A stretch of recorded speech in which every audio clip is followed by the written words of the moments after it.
secretariat. There's nothing good in that. So it does not lead anywhere than anarchy. Who heads the federation in the meantime, between now and the elections of September 29?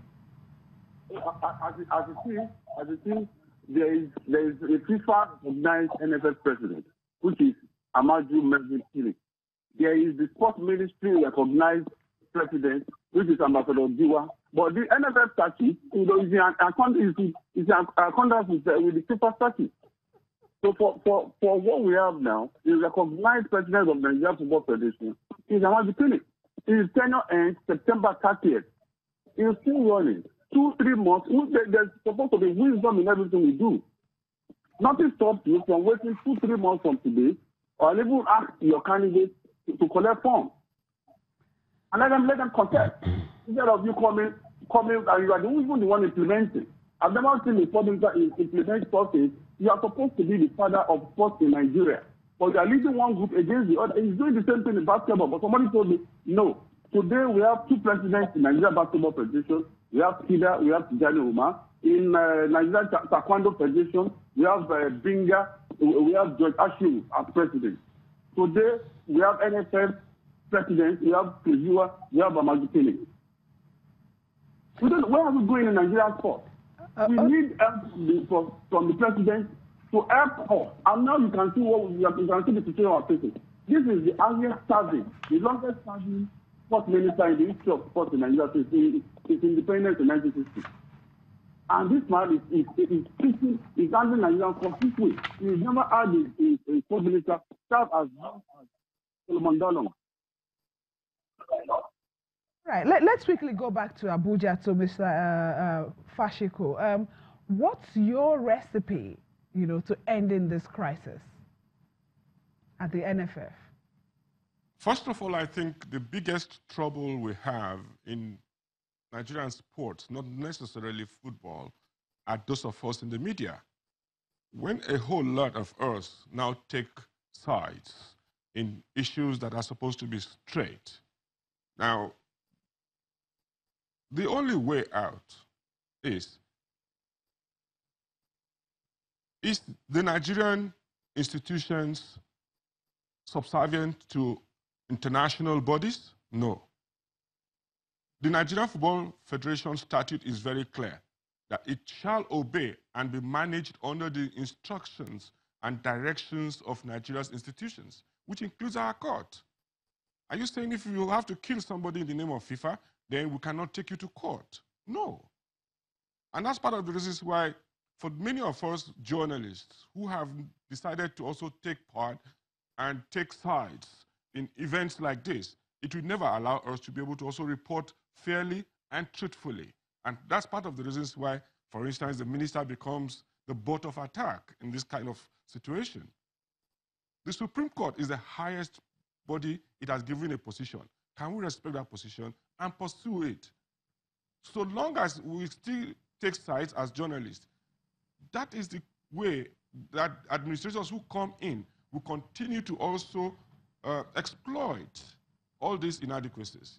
If the rules are followed and followed properly, then we will see that things will take shape and move well. For me, I think the truth of the matter is journalists will learn to be journalists, free, fair, and away from all these sentiments and issues. And let the administrators be watched by the journalists. Okay. So, Mr. Fashiku, I think the best way to do is let's go through what the laws of the land have said. That's the only point at which anarchy would not be a situation. FIFA cannot come and tell us when to obey court orders and when not to obey court orders. This is Nigeria. Nigeria is a sovereign nation, and the court has given a rule. Can we please, for social order and peace, follow what the courts have said? Okay. Mr. Fashiku, what you're saying, therefore, is that Mr. Giwa should go back to the glass house and organize the next elections, which will take place September 29th. In the meantime, Amaju Philip's appeal comes up on September 25th, just 4 days before the elections.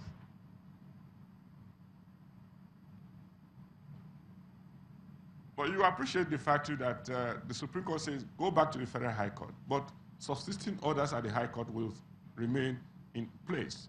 Now, what is the subsisting order? The subsisting order is that Ambassador Chris Giwa will be in office until the determination of the suit in the Federal High Court.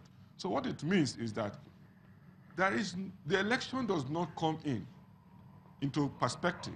Two, there is an order that says that the Warri election is illegal, null and void, and of no consequence in law. So the election in Warri does not exist in the eye of the law until that matter is resolved. So until the Federal High Court concludes, now even if it concludes and one party feels not satisfied, then they go back to the appeal court, then they go to the Supreme Court.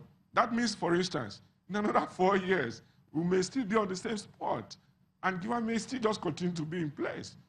But the issue is, and in truth, what exactly is the best thing for this country? And like I said earlier, there are rules. The NFF statute itself, even despite its inadequacies, if it is properly followed, it's enough for us to be able to make good progress.